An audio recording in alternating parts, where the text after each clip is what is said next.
bagian firman Tuhan. Jadi tema mengikut Yesus sampai garis akhir. Kalau di Elion itu ada banyak seri tema khotbah. Bagian ini seri pemuritan gitu ya. Jadi bagian yang kita bayangkan kalau seri pemuritan mungkin menjadi sesuatu yang pasti cukup tegas, cukup keras, yang diharapkan juga membuat kita lebih bertumbuh. Saudara, ketika saya mau berkhotbah, tema ini buat saya sendiri nggak mudah gitu ya. Kenapa? Setiap khotbah di kedukaan, biasanya kalau di penghiburan kan hamba Tuhan tuh khotbah sebelahnya peti ya saudara ya. Biasanya saya selalu bilang, saya bersyukur melihat orang yang menyelesaikan pertandingan kehidupannya dengan baik. Dan saya belum selesai, betul kan saudara ya? Kalau saya sudah selesai, saya yang dikhotbahi, bukan dikhotbahi ya. Kita khotbah untuk keluarganya ya. Bukan saya yang berdiri di situ, tapi saya yang terbaring di dalam peti kan. Saya bilang saya belum menyelesaikan pertandingan kehidupan saya dengan baik, yang mungkin orang juga belum bisa menguji apakah saya akan setia sampai akhir. Saudara, ketika saya menyampaikan khotbah ini pun, ini perjuangan yang saya harus jalani gitu ya. Bagaimana saudara pun akan di dalam perjuangan yang bersama dengan saya. Saudara, perjalanan mengikut Tuhan tentu bukan perjalanan yang mudah. Saudara, saya kasih contoh mungkin orang yang dekat dengan saya, yang kalau tadi saya bilang dia sudah menyelesaikan pertandingan kehidupannya dengan baik. Jadi bulan Desember kemarin mak saya ya, saya manggilnya mak, itu meninggal. Saya sempat ke Jakarta karena dilayani oleh gerejanya, saya hanya sharing di ibadah penghiburan yang terakhir, saya sharing. Dan saya cerita seperti ini. Waktu saya lihat mak saya, dulu saya cuma menganggap dia itu orang biasa gitu ya. Kenapa biasa? Mak saya ini nggak banyak ngomong, nggak pernah nyuruh saya, ayo baca Alkitab, apalagi debat teologi, nggak pernah saudara ya. Tapi satu hal yang akhirnya saya disadarkan, bahkan ini semakin hari itu semakin saya disadarkan kenapa. Saya jadi orang Kristen itu karena dia gitu ya. Makanya hari itu saya bilang ke keluarga, boleh nggak saya sharing gitu ya. Dan hari ini saya khotbahkan di sini, saya ingin berbagi tentang kisah ini. Kenapa? Saya ingat kalau Timotius kan dapat iman dari neneknya dan dari ibunya gitu ya. Di keluarga kami bukan orang yang percaya, banyak orang yang nggak pernah ke gereja. Yang ke gereja itu cuma mak saya satu-satunya. Ini betul saudara. Papa mama saya juga nggak pernah ke gereja. Tapi ngajak anak-anaknya ke sekolah minggu. Satu hal yang saya syukuri ya. Jadi saya itu dijebak untuk ke sekolah minggu tiap hari Minggu saudara. Mungkin di sini ada ya anak-anak yang juga, pokoknya anak-anak yang penting percaya Tuhan, papa mama nggak usah kan gitu ya. Tapi saya dulu nggak sadar saudara.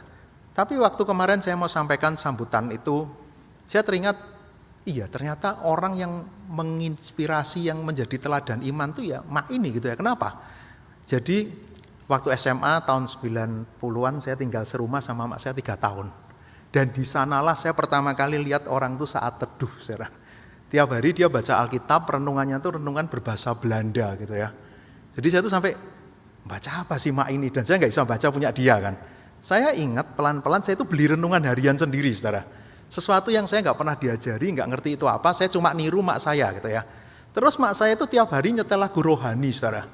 Lagu yang kuno banget, kalau saudara usianya di atas saya masih pakai kaset, judulnya tuh gini, lagu rohani irama lautan teduh. Kalau saudara pernah tahu, waneh po lagunya, mungkin tahu ya, kayak lagu dikasih efek laut-laut itu loh, suaranya enak saudara buat tidur ya.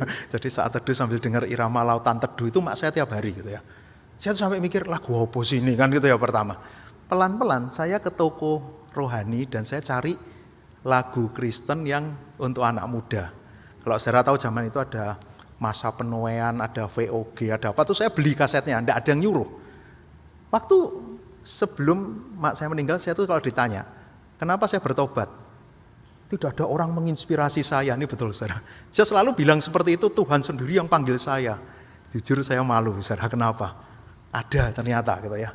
Ada mak saya ini. Dan apakah hidupnya mudah? Enggak.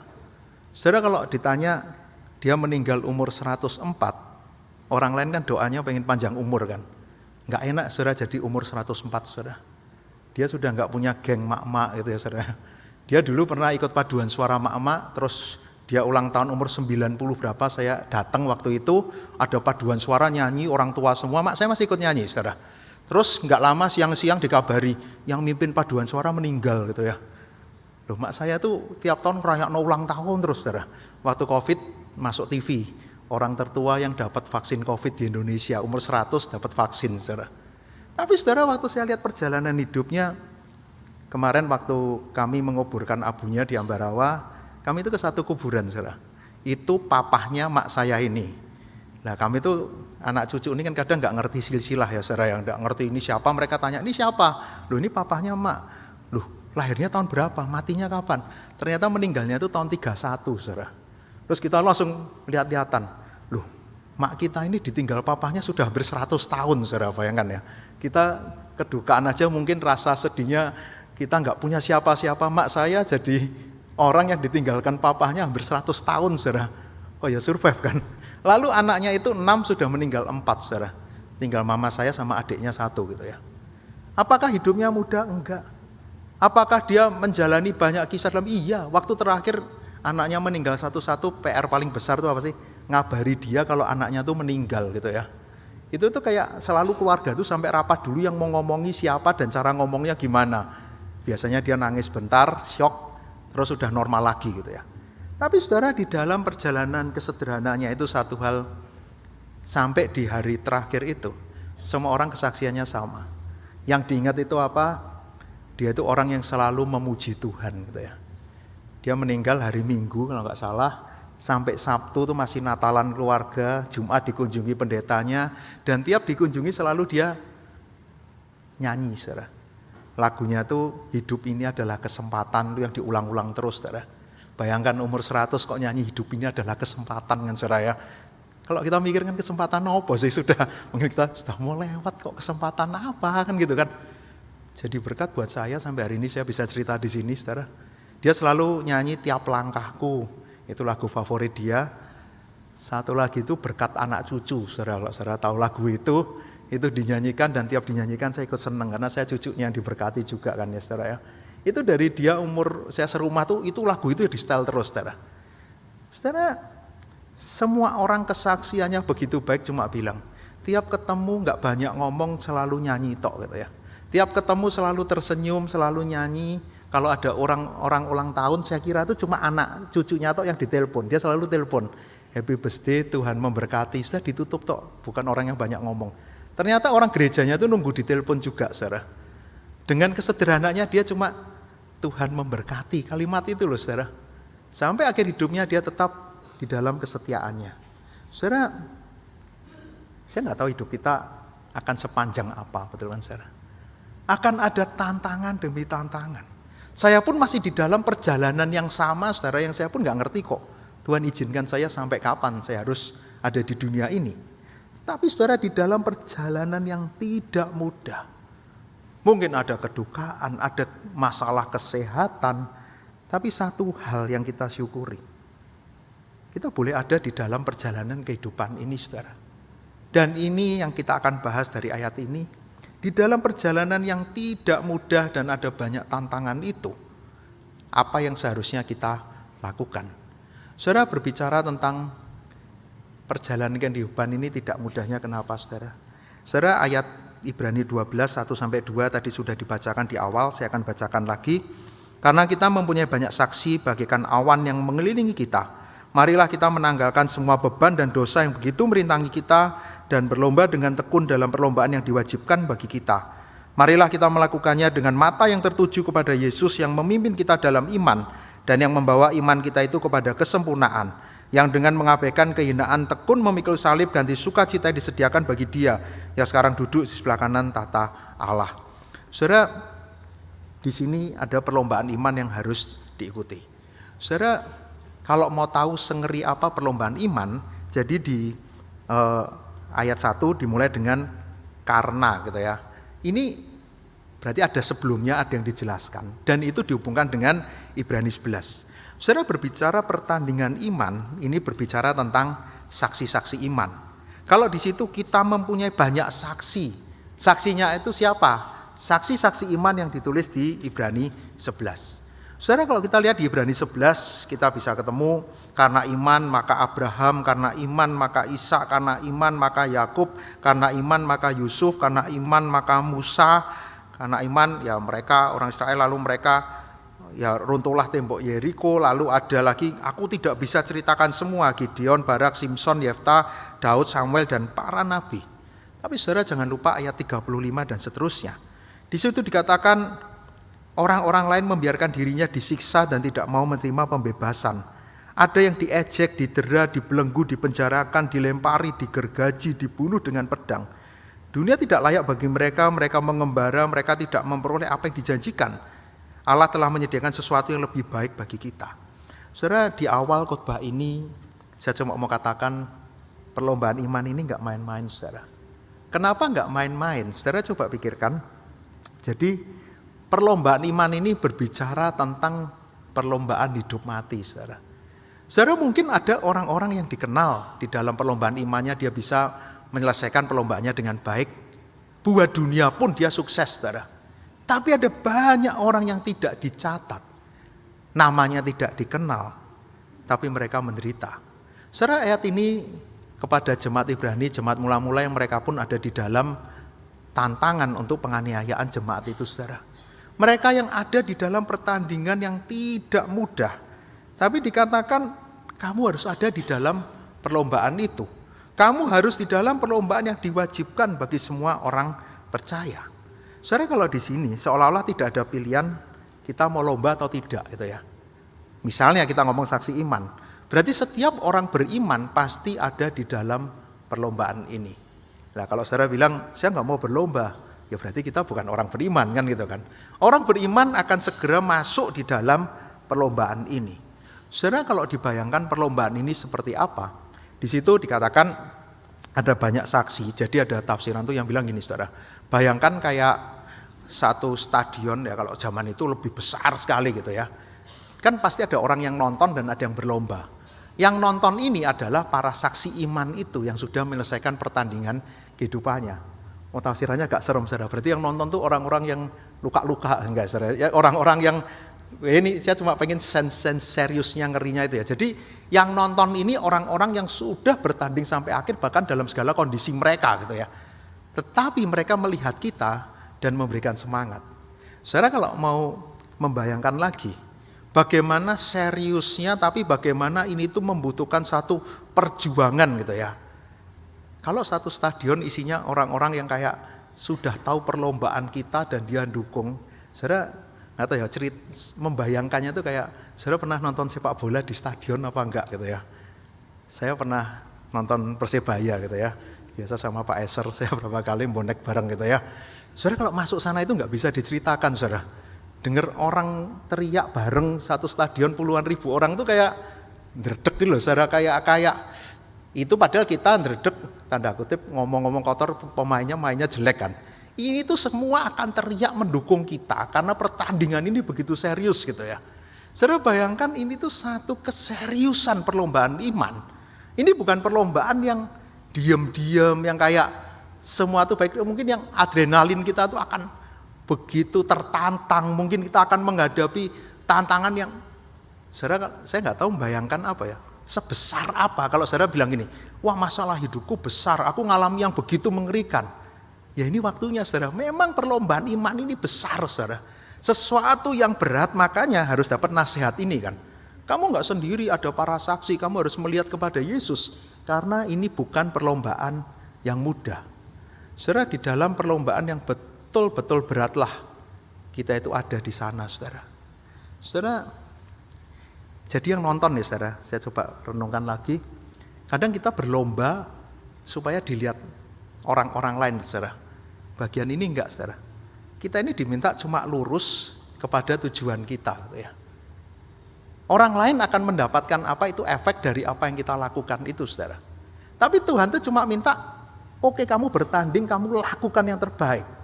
Contoh tadi kalau orang main sepak bola, saudara. Kalau dia mau memuaskan penontonnya, mungkin dia akan giring bola meliuk-liuk gitu kan, saudara ya. Tapi mungkin malah ngaco timnya kan. Betul kan? Mungkin dia ingin menunjukkan, wah langsung lompat-lompat model yang aneh, mungkin salto-salto. Kemarin sepak bola Indonesia ada orang melakukan tendangan kungfu, langsung gak boleh main sepak bola seumur hidupnya gitu ya. Ini kan viral, saudara, terkenal kan. Dia pakai tendangan kungfu, dia akan lebih dikenal di seluruh Indonesia kan gitu kan. Enggak, ini bukan menyenangkan penonton, bukan. Karena penontonnya ini orang yang di dalam perjuangan yang sama. Tapi kamu lakukan pertandinganmu sebaik mungkin, saudara. Bahkan hari ini saya coba renungkan lagi ya.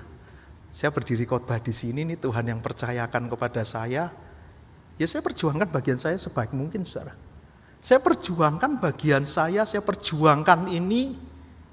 Ya ini yang Tuhan suruh. Apa yang menjadi respon itu bagian yang lain, saudara. Tapi mungkin bisa kan, saya berpikir ya ini tentang saya, bagaimana aku bisa ada di dalam perlombaan ini dengan baik. Dan perlombaan ini, ketika di situ harus ditinggalkan beban dan dosa itu kenapa, saudara? Perlombaannya itu nggak mudah, saudara. Untuk bisa tekun, untuk bisa taat sampai akhir itu sangat tidak mudah. Makanya saudara di dalam ayat ini pun menarik, ketika kita ada di dalam perlombaan yang besar ini, apa sih yang menjadi masalah? Sebetulnya menjadi orang beriman berarti kita itu sudah menjadi anak Allah, sudah tahu tentang penebusan Kristus, kita sudah diperdamaikan dengan Allah, kita menjadi orang yang hanya fokusnya kepada Tuhan. Tapi saudara, kita di dalam dunia yang berdosa dan kita adalah manusia berdosa, makanya di situ diingatkan kamu harus menanggalkan semua beban dan dosa yang begitu merintangi. Saudara, di dalam perlombaan ini ternyata ada yang membebani kita, saudara. Saudara, kenapa kita merasa kadang tidak mudah? Karena di dalam segala keterbatasannya, saudara. Perlombaan ini kalau saudara tahu dari pasti pernah dikhotbahkan juga, ini tuh perlombaannya maraton gitu ya. Berarti olimpiade masa kuno dan itu adalah maraton. Maraton kalau saudara tahu, tadi pagi saya juga bilang, saya mau cerita tentang lari, harusnya di sini banyak yang lebih jago dari saya karena banyak yang ikut maraton gitu ya. Saya belum pernah lari jarak jauh, lari 5 kilo aja nggak pernah, saudara, kayak sekilo sudah nyerah gitu ya, mampir beli makan gitu ya. Kayaknya beberapa lakukan itu, tapi kalau di sini saya yakin banyak yang bisa lakukan itu dengan baik. Saudara, ketika lari, ini bukan masalah kecepatan kan, tapi masalah ketahanan itu kan. Bagaimana dia harus bisa berlari dengan begitu baik. Kalau di sini menanggalkan beban, orang di zaman itu kalau ikut lomba maraton, dia nggak pakai baju, saudara. Jadi jubahnya ditanggalkan supaya dia ringan dan dia bisa berlari dengan cepat. Kalau zaman sekarang makanya kok kenapa outfitnya lari itu mahal gitu ya, saudara ya. Ya itu jawabannya, karena semakin mahal ya semakin ringan kan gitu kan. Kenapa sepatunya mahal? Ya sepatunya semakin membantu kita untuk bisa berlari dengan sebaik mungkin. Saudara, ada beban yang ternyata seringkali kita bawa. Bahkan kita tahu ada yang menghambat kita, tapi kita tidak biarkan. Saudara, ketika ngomong dosa yang merintangi kita ya saudara, nggak ada dosa itu yang netral, yang baik, yang nggak akan menghambat perlombaan kita, saudara. Saudara, di bagian ini satu perenungannya tuh gini. Kalau di sini tentang dosa, kalau di bahasa aslinya di bahasa Inggris itu bukan tentang dosa-dosa, tapi ini tentang the sin gitu ya, tentang dosa sebagai satu inti, sebagai satu bagian yang berdiri gitu ya, yang kayak ini tuh dosa yang merintangi kamu gitu ya. Saudara, kadang kita cuma mikir ini tuh perbuatan-perbuatan, ini tuh cuma godaan-godaan biasa. Enggak, saudara, di balik itu ada the sin, itu ada, ya kalau kita tahu ada iblis, ada kuasa jahat yang akan menghambat perlombaan kita. Saudara, akhirnya kita tersandung dan kita tidak menyelesaikan pertandingan kita dengan baik. Saudara, seringkali kita nggak sadar ada banyak dosa yang menghambat kita untuk berlari gitu ya. Saudara, saya baca satu artikel tadi kemarin waktu persiapan khotbah ini. Saudara pernah tahu nggak aturan 5 detik gitu ya? Ini judulnya aja keren. Aturan 5 detik yang legendaris gitu ya. Ternyata mungkin ini konteksnya di luar, mungkin di Amerika gitu ya. Sesuatu kalau jatuh di lantai dalam 5 detik, berarti itu sudah penuh kotoran dan kuman, nggak boleh dimakan gitu ya. Saudara setuju kalau 5 detik sudah nggak boleh dimakan? Nah langsung saya waktu baca itu saya ingat di Indonesia kok bukan 5 detik ya saudara ya. Saudara ingat iklannya? Belum 5 menit gitu ya. Ngeri ya, 5 detik aja orang sana sudah merasa ini beracun loh. Kita belum 5 menit dimakani semua kan. Ya ternyata kita masih lebih mending. Jadi sejarahnya mungkin Genghis Khan itu kalau di sana 5 jam saudara. Nek 5 jam jatuh ya, tapi zaman dulu ya jatuh di tanah ya. Kalau nggak dimakan nggak ada lagi kan. Kalau kita kan bisa order lagi online kan gitu ya, cari yang lain. Tapi saudara menarik ya. 5 detik aja virusnya sudah banyak orang yang nggak mau makan kan gitu kan. Itu nanti bakteri, nanti semua bisa, dan itu ada penelitiannya gitu ya. Jadi kalau kelamaan ya itu pokoknya hitungan detik semua tuh nempel dan langsung berkembang biak gitu ya. Bahkan 2 detik aja sudah terkontaminasi gitu ya. Ya, semoga habis ini belum 5 menit ya saudara ya. Tapi saudara yang menarik gini, itu loh kadang kita nganggep, nggak ketok gini loh. Iya nggak ketok. Ya, di perut kita itu masalah, bakterinya nari-nari kan gitu ya saudara, tambah banyak gitu kan. Tapi kita merasa kayak biasa. Terus ada yang bilang, jangan bersih-bersih nanti perutmu nggak kuat kan gitu ya saudara ya. Lah rusak kok dibiarkan kan gitu kan. Kalau bisa bersih ya bersih kan. Ya contoh kayak tadi ya, waktu sarapan makan apa? Kerupuk gitu ya. Waktu sarapan tim ibadah pelayanan makan kerupuk, terus ada suara gini, obat batuk tuh kerupuk ya kalau nggak salah saudara ya. Ya kalau batuk ya jangan makan kerupuk kan gitu saudara ya. Jadi kayak ini loh kayaknya biasa kan gitu kan. Enggak, itu enggak biasa. Bahkan bisa membuat kita tuh kayak kayak enggak sadar kalau itu tuh salah gitu kan. Bahkan mungkin bisa mengganggu fokus kita gitu ya. Nah, kenapa kerupuk? Ada satu kisah gitu ya. Jadi anak saya Vanya berapa hari ini tuh sebenarnya berapa minggu ini batuk terus, enggak sembuh berbulan-bulan gitu ya. Terus kemarin tuh sudah mulai mau sembuh. Nah, terus ditambah sekarang giginya tuh banyak yang lubang. Jadi gigi depannya sekarang ompong 2, tahu-tahu lepas gitu ya. Gigit ayam giginya hilang gitu ya. Jadi sekarang sedang dirawat. Nah, kemarin ini ceritanya saya tuh beli rujak gitu ya. Rujak kan enak pakai apa saudara? Pakai kerupuk kan. Kalau nggak ada kerupuk nggak jadi makan rujak toh. Nah, saya tuh makan kerupuk. Beli kan online, isinya 10 saudara. Wah, saudara. Tiap saya makan, itu kan karena banyak saya makan tuh beberapa kali gitu ya. Fanya tuh lihat sambil ngeliati gitu ya. Terus saudara dia nggak berani ngomong. Pak mau kerupuk, kamu batuk gitu ya. Terus dia masuk mainan. Lewat lagi, wajahnya melas lagi. Nggak boleh kamu batuk Masian. Jangan makan kerupuk. Kok seharian tuh dia cuma ngelewati meja makan sambil wajah melas saudara. Terus saya abaikan. Besoknya saya beli bubur ayam. Ada kerupuknya lagi kan saudara ya. Saya tadi mulai mikir saya ini jahat sekali ya saudara ya. Anak saya digoda luar biasa toh. Akhirnya dia tuh kayak, waduh wajahnya tuh semakin pengen tapi kayak satu wajah enggak batuk. Terus akhirnya tuh saya masuk kamar, denger dia tanya ke istri saya, Fanya nggak boleh makan kerupuk. Enggak, Fanya batuk. Papa kok boleh? Papa nggak batuk. Waduh, saya mulai merasa bersalah gitu ya. Kalau tiba-tiba batuk, hari ini khotbah batuk-batuk, ya itu bener. Saya melanggar. Tapi saya langsung berpikir, iya memang harusnya nggak boleh kan gitu ya. Apalagi saya mau khotbah kan gitu ya. Terus kayak dia, boleh satu aja, boleh enggak? Masih ngerayu-ngerayu terus gitu ya. Enggak, kamu tuh sudah punya makanan yang lain. Bayangkan saudara, saya cuma melihat dia 2 hari itu cuma ngeliati kerupuk itu saudara. Benar, dia 2 hari itu agak rewel, mainannya tuh jadi enggak menarik saudara. Cuma gara-gara kerupuk saudara. Dan saya pun mulai sadar, ya ini di keluarga kami kemarin godaan terbesar itu kerupuk kan saudara ya. Mungkin bisa memecah belah rumah tangga kan enggak saudara ya. Kan anak saya mulai ke istri saya, kok papa boleh kan gitu kan. Untung anak kecil kan, belum banyak kisah-kisah drama yang ditambahkan gitu ya. Tapi kan dia sudah mulai, kok papa boleh, mulai ngerayu. Terus kalau dia dikasih sama istri saya, mungkin saya akan keluar. Kok dikasih? Kan gitu kan saudara ya. Saudara, nampak hal kecil, hal yang kayaknya, tapi itu sederhana dalam hidup kami. Cuma yang gak kemana-mana, tahu ini bahaya. Dan akhirnya saya mulai mikir, ya harusnya kerupuk ini disingkirkan ya saudara. Betul kan? Akhirnya betul. Terus disingkirkan. Anak saya tanya, kok sudah gak ada? Sudah dihabisin ya, malah dicurigai lagi kan saudara ya. Saya bilang enggak, sudah dibuang gitu ya. Sudah gak dimakan gitu ya. Adil, semua gak makan kerupuk satu rumah ini kan gitu ya.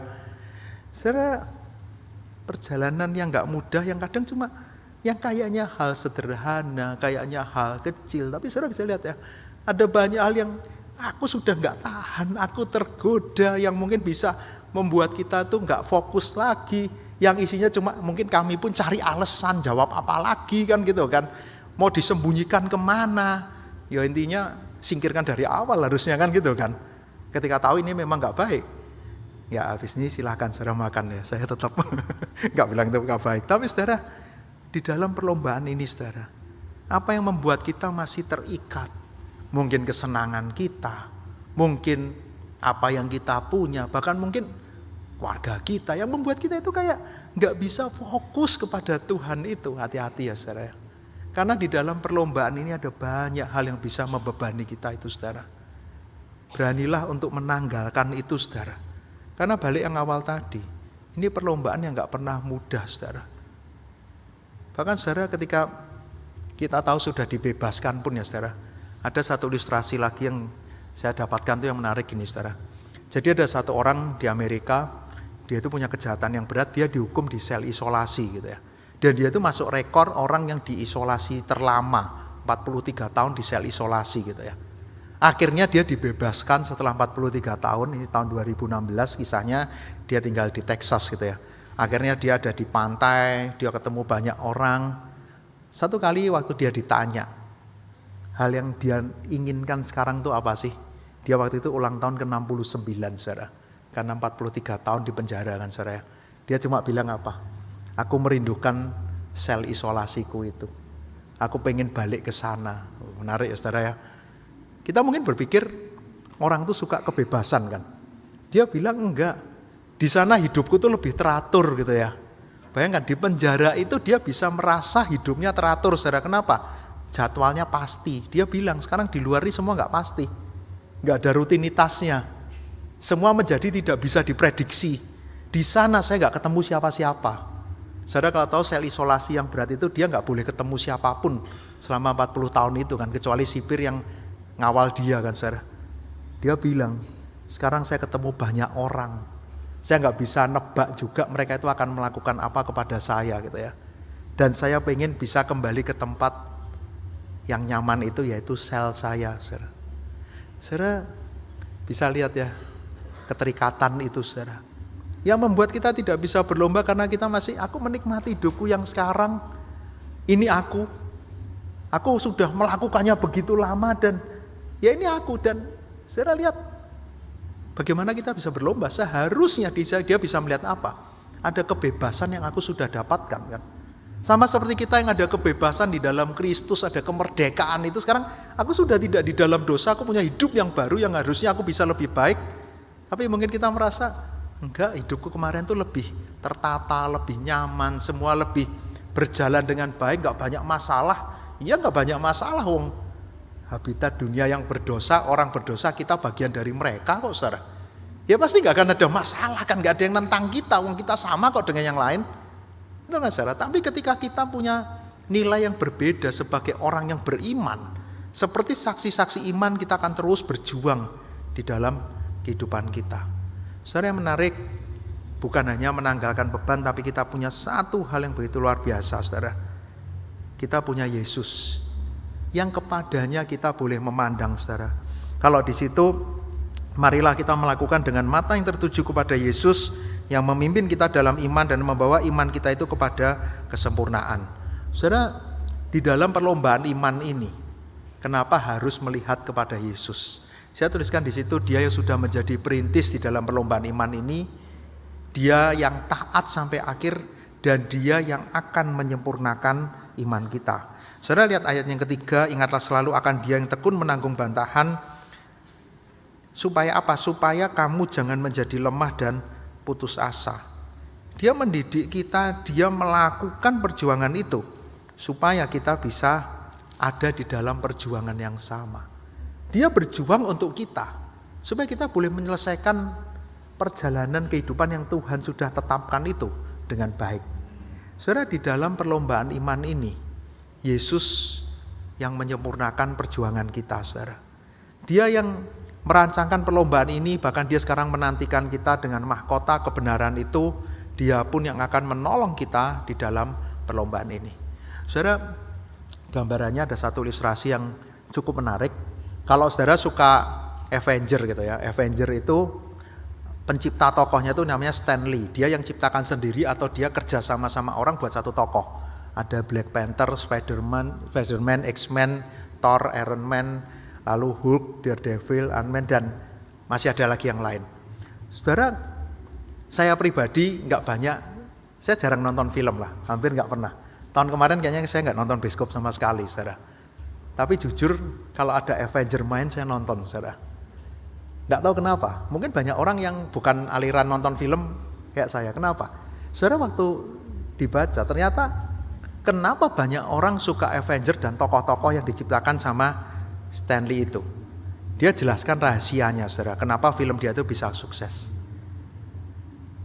Karena setiap tokoh dari film-film ini, superhero-nya, itu adalah orang-orang yang sama dengan penonton film ini, saudara. Yang sama dengan pembaca buku ini.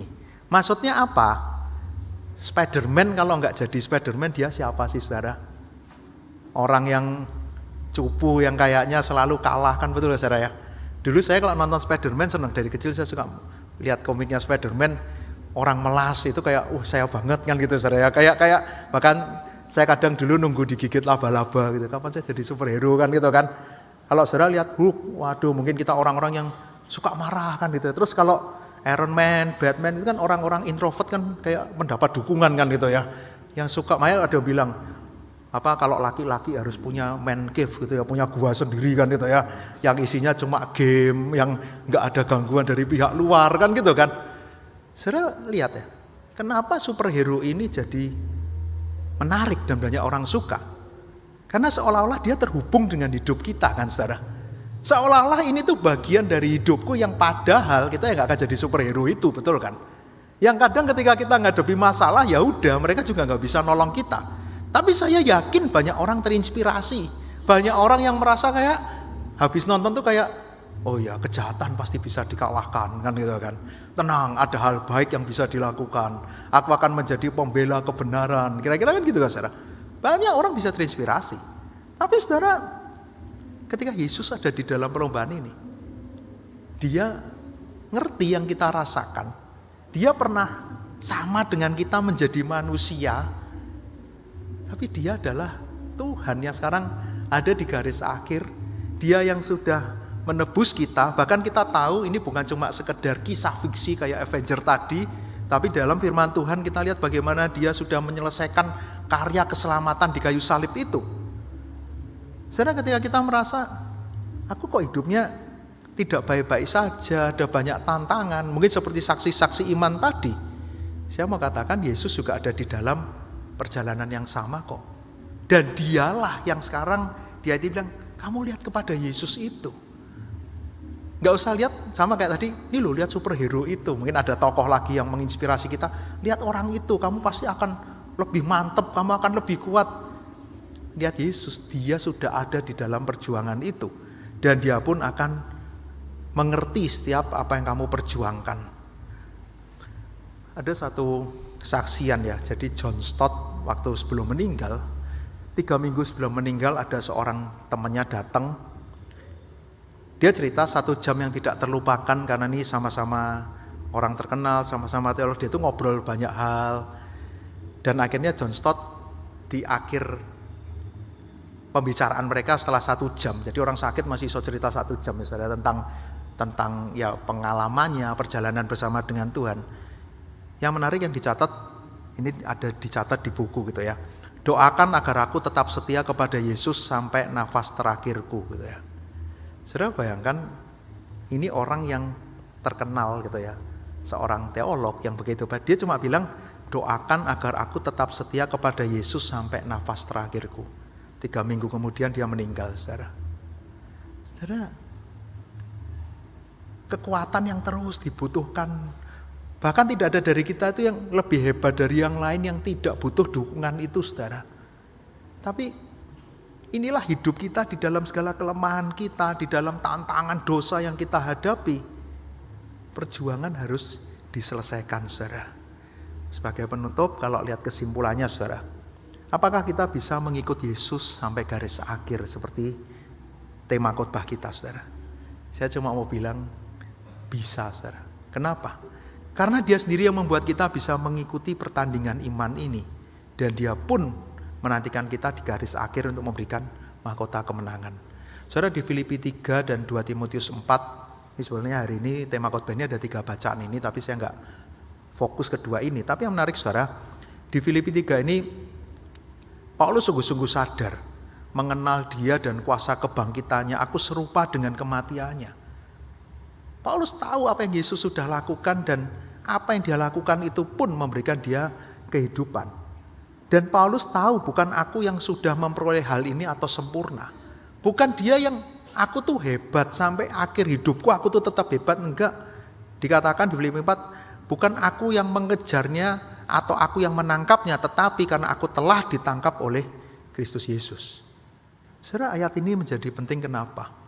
Ketika kita ada di dalam perjalanan iman, saya mau katakan siapapun kita, siapapun saudara, bukan karena kita yang mau saudara, tapi Tuhan yang menangkap saudara.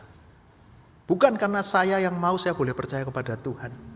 Tadi saya cerita, saya tiap ditanya pengalaman pertobatan saya itu bingung. Tapi saya ingat masa-masa saya ada di rumah mak saya itu saudara. Bukan saya yang mau. Hari itu, mungkin saya pernah cerita kalau dulu di Pemuda Pak ya. Jadi sebelum saya nyetel lagu rohani, saya tuh koleksi kaset saudara. Kaset saya itu kalau saudara tahu apa? Scorpion, Metallica, Bon Jovi saudara. Tiba-tiba jadi rohani semua. Saudara silakan cari itu lagunya model apa gitu ya. Ugly Kid Joe, itu ada lagi kan. Pokoknya sejenis itu saudara. Itu kaset saya masih banyak aliran itu semua. Tiba-tiba jadi lagu rohani. Aneh kan saudara. Di kamar saya itu ada poster John Bon Jovi gede saudara. Separuh tembok saudara. Kan aneh kan. Kok tiba-tiba nyetel lagu rohani saudara. Yang satu rumah saya aja bingung ngapain kamu nyetel lagu rohani. Betulan papa mama saya gak nyetel, koko saya gak, adik saya gak, saya tok saudara. Kadang mikir sampai hari ini saya gak dapat jawaban kok. Cuma saya bilang karena Tuhan yang tangkap saya. Betul kan saudara? Saya gak pernah dapat penjelasan karena saya berusaha. Itu usahaku. Sampai hari ini aja saya masih cari usaha saya itu di titik yang mana. Iya beli kaset. Enggak tuh saudara, sebelumnya saya sudah mulai tergerak lihat mak saya dan saya yakin enggak kebetulan saya pernah tinggal di rumahnya mak saya kan saudara. Dia sebelumnya itu di Jakarta tapi sempat pindah Semarang sebentar, saat itulah saya serumah sama dia gitu ya. Saudara, bukan kita yang mau, tapi Tuhan yang tangkap kita. Bukan kita yang mau untuk ada di dalam perlombaan ini, tapi ketika kita percaya kepada Tuhan, kita akan menjadi anak Allah yang terus berjalan bersama dengan Dia yang akan banyak gangguan, ada banyak orang tidak suka yang pengen membawa kita kembali lagi, sudah gak usah ikut Tuhan, kamu ikut aku aja. Saudara, perjalanan yang tidak akan pernah mudah. Tapi yang indah apa? Janji Tuhan saudara. Dia pun menantikan kita di garis akhir itu kan saudara. Kalau di 2 Timotius 4 itu, telah tersedia bagiku mahkota kebenaran. Paulus bilang darahku sudah mulai dicurahkan, kematianku sudah dekat. Tapi aku tahu ada mahkota kebenaran itu saudara. Saudara kalau lihat di sini ya, berarti yang indah apa? Paulus tahu Tuhan itu yang memulai dan Tuhan yang berjanji di garis akhirnya saudara. Poin kita kenapa tentang mengikuti Yesus ini gak mudah. Bagian kita itu sebenarnya jalan yang di tengahnya ini loh saudara. Berjalan di dalam start yang Tuhan tetapkan untuk kita. Jadi kalau lomba itu kita sudah boleh ikut lomba, ya sekarang waktunya berlomba kan. Yang menarik kita gak dibiarkan berlomba sendiri. Banyak saksi iman, ada orang-orang yang mendukung kita, dan kita bisa berlomba, kita diminta kekuatan itu saudara. Saudara, perlombaan ini bukan tentang kita, tapi tentang Tuhan. Hari ini saudara boleh duduk di tempat ini dan jadi orang Kristen. Saya cuma mau bilang, Tuhan yang tangkap saudara. Enggak orang tuaku yang Kristen. Banyak orang tuanya Kristen juga anaknya enggak Kristen kok. Betul kan saudara? Hari ini saya ke gereja karena maunya saya. Enggak saudara, banyak orang pengen ke gereja mungkin hari ini enggak bisa datang saudara. Betul. Itu cuma anugerah Tuhan. Hari ini saya berdiri di sini. Ini kesempatan yang Tuhan berikan kepada saya hari ini saudara. Kalau saya bisa berkhotbah ya saya cuma percaya Tuhan yang mampukan saya. Bagian saya kerjakan sebaik mungkin. Apakah saudara bisa selesaikan sampai akhir? Bagian lain dari Ibrani yang menarik ya saudara. Selain ada Tuhan, kita tidak sendiri saudara. Konteks Ibrani tentu berbicara tentang gereja. Maka itu kalau kita lihat di ayat yang ke-14 misalnya, berusaha hidup damai dengan semua orang, kejarlah kekudusan. Lalu ayat 12, kuatkanlah tangan yang lemah, lutut yang goyah, luruskanlah jalan bagimu. Jadi kayak kita pun harus saling menguatkan, harus saling menopang. Saudara, kenapa perjalanan iman ini menjadi lebih mungkin dilakukan? Di dalam Alkitab jelas, ada gerejanya, menjadi tempat di mana kita berjuang, saudara. Ada gerejanya, tempat di mana kita bertumbuh bersama, kita dikuatkan, dan kita bisa bersama-sama mengakhiri pertandingan kehidupan ini dengan baik. Sebagai penutup, saya boleh cerita tentang Elion Palma, ya saudara. Kenapa? Ya karena nggak banyak kesempatan khotbah di Palma. Palma kan posnya Elion Satelit ya. Saudara juga boleh terus dukung dan doakan.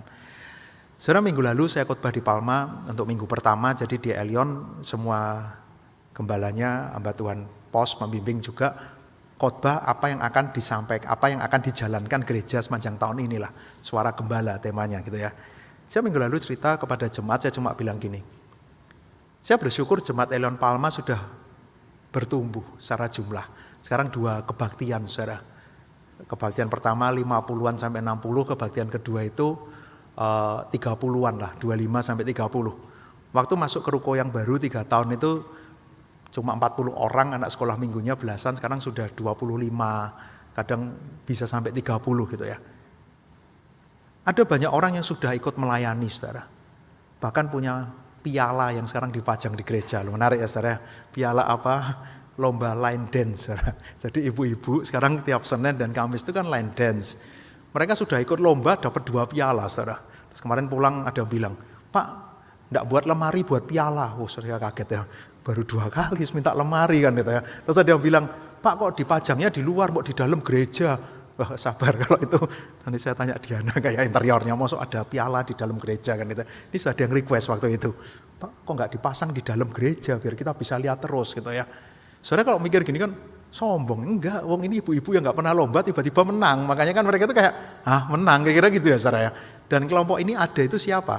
Mereka itu adalah orang-orang yang waktu kami retret tahun lalu, mereka ini ibu-ibu yang disuruh mimpin senam pagi. Lah kan disuruh mimpin senam pagi, bayangan kita kalau retret remaja itu kan ya sopo sing mimpin pokoknya nggak malu kan, ngawur kan, betul kan? Ternyata mereka tuh latihan berbulan-bulan untuk mimpin senam pagi. Nah kan kasihan tuh saudara kalau tiba-tiba dibubarkan gitu kan. Terus saya tuh sempat saya bilang, Bu habis ini dilanjutkan, sering-sering senam aja kan gitu kan. Akhirnya mereka itu, oh ya kalau gitu boleh ya Pak, kami latihan di gereja. Oh boleh, silahkan. Jadi mereka tuh kemarin Natal ya tampil dance di depan gereja sebelum kami perayaan Natal gitu ya. Jadi kayak sekarang kami punya kegiatan unggulan gitu enggak saudara. Tapi saudara, itu hal sederhana yang waktu saya bilang kok bisa disyukuri. Tahun lalu kami dapat izin gereja. Lalu juga kemarin dapat kesempatan ngurusin Natal RT. Tapi apakah mudah? Saya kemarin cuma bilang banyak hal yang Tuhan bukakan. Bahkan kemarin kami buat basar, ya terima kasih Jemaat Elion Satelit banyak yang ngasih bantuan bisa dijual. Itu tuh dapat sampai banyak, saudara. Pokoknya sampai kami tuh kaget. Dapat uang segitu kan gitu ya. Saudara, apakah semua itu mudah? Enggak. Di tahun yang sama, ternyata apa saudara? Ada banyak tantangan yang kami hadapi saudara. Karena semakin banyak, tambah banyak yang tukaran saudara. Mulai semua berbeda pendapat, mulai kenal saudara, mulai ada yang siwak-siwakan ya ada saudara ya, mulai ada yang lapor ini kok gini, mulai ada yang ini dan sampai ada yang ribut sampai teriak-teriak ya ada, sampai yang naik mobil antar jemput turun di jalan ya ada saudara, mateng kan saudara ya, manusia toh saudara, betul kan? Lalu apakah kita harus melihat waduh ini berarti ada masalah? Enggak. Bahkan kami pun ya mulai banyak banyak yang terjadi, bahkan pengurus hamba Tuhan kadang berbeda pendapat, kadang kami juga kayak nggak bisa jalan bareng. Tapi saudara saya ingat di tengah semua pergumulan yang nggak gampang. Bahkan saudara tahu ya, waktu ada masalah datang seolah-olah hal baik yang tadi saya ceritakan di awal itu hilang semua saudara. Yang ada itu apa? Susah ya jemaat ya, betul saudara. Waduh kok kayak gini ya, padahal tadi itu kan kenapa saya cerita tadi yang bagus-bagus dulu ya saudara ya. Ya saudara dapat, wah kan bagus kan. Enggak semudah itu saudara.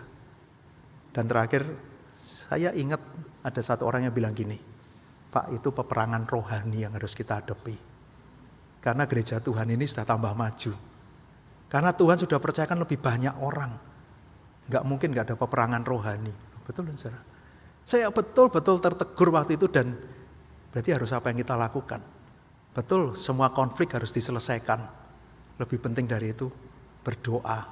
belajar firman Tuhan lebih serius. Dan saudara tahu salah satu yang kami lakukan apa? Harus lebih banyak lagi kelompok pemuritan di Palma. Harus lebih banyak lagi orang belajar firman Tuhan. Harus lebih banyak lagi orang berdoa. Jadi sekarang ibu-ibu yang pelayan, yang senam tadi mereka punya KTB, saudara. Bapak-bapak sebelumnya sudah mulai aktif pelayanan, jadi asyir kita ajak untuk punya satu kelompok bapak-bapak. Sekarang ada 2 kelompok bapak-bapak, satu bapak-bapak senior, satu bapak-bapak lebih muda gitu ya. Ibu-ibu muda ini belum dapat kelompok, masih kami doakan gitu ya. Tapi kami bilang semua orang harus dilayani. Sekarang remaja, pemuda punya KTB. Kenapa kami harus lakukan itu? Kami cuma yakin ada pekerjaan Tuhan yang lebih besar yang Tuhan akan percayakan. Nanti kalau gereja dibangun ya banyak orang tanya, kapan dibangunnya? Saudara, di dalam waktu Tuhan pun kami selalu percaya kapan gereja itu berdiri itu waktu yang terbaik kok saudara. Sampai ada yang bilang, kenapa izinnya lama? Kalau izinnya dari dulu apa orangnya ya siap, betul kan saudara?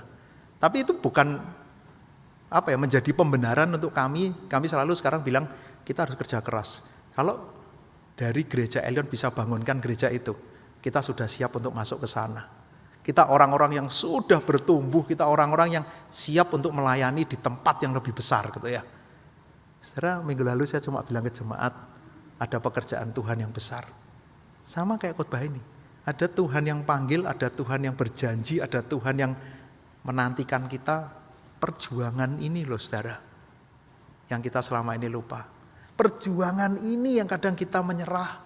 Perjuangan ini yang kita hanya bisa lakukan ketika kita mau betul-betul menanggalkan beban itu, kita mau betul-betul fokus hanya pada Tuhan. Saudara, apakah bisa? Bisa saudara.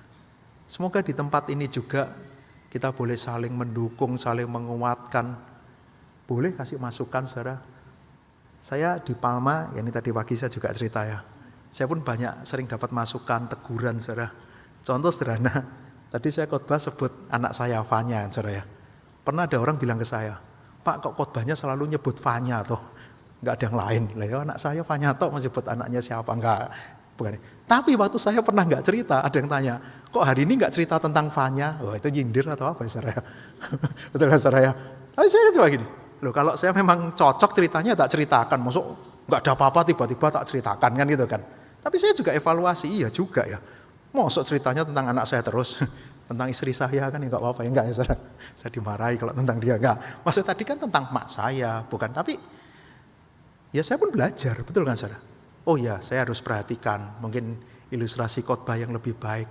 Saya bersyukur di Palma itu pengurusnya cukup banyak memberikan saya masukan gitu ya. Sebenarnya dari satelit saya sudah sering dapat masukan. Saya belajar untuk bisa dapat evaluasi, kadang dikritik. Tapi saudara, karena itu yang harus kita mulai kan.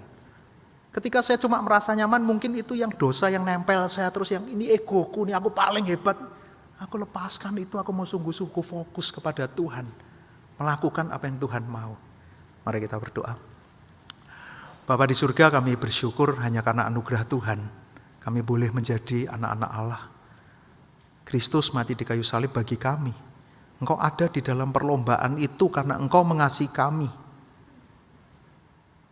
Kami tahu Tuhan, sekarang kami bukan sama dengan dunia ini. Karena itu kami tidak akan mudah ketika menjalani perlombaan iman kami. Ada banyak orang akan menggoda kami, akan memusuhi kami, bahkan akan membawa kami untuk jauh dari Tuhan. Tapi kami bersyukur kalau Tuhan pun akan menyertai setiap perjuangan kami. Bahkan Kau adalah Tuhan yang akan menyempurnakan perjuangan iman kami. Bahkan Kau sudah menjanjikan mahkota itu untuk menjadi satu pengharapan kami. Bahwa kami pun tahu kami tidak akan salah melangkah, ada hidup yang kekal yang kami akan dapatkan. Mampukan kami untuk berjuang di dalam perlombaan iman kami masing-masing. Kami rindu hidup kami menjadi hidup yang berkenan di hadapan Tuhan. Bahkan ketika kami boleh berlomba dengan baik, hidup kami pun boleh menjadi berkat, hidup kami boleh memuliakan Tuhan. Tolong kami Tuhan. Bahkan kami bersyukur kami tidak berjuang sendiri. Di gereja inilah kami punya saudara-saudara seiman yang berjuang bersama. Biarlah kami boleh saling menguatkan, saling mendukung, semua boleh berlomba dengan baik. Tuhan terus tolong kami. Mampukan kami Tuhan, untuk kami boleh menyelesaikan perlombaan iman kami dengan baik. Di dalam nama Tuhan Yesus kami berdoa. Amin.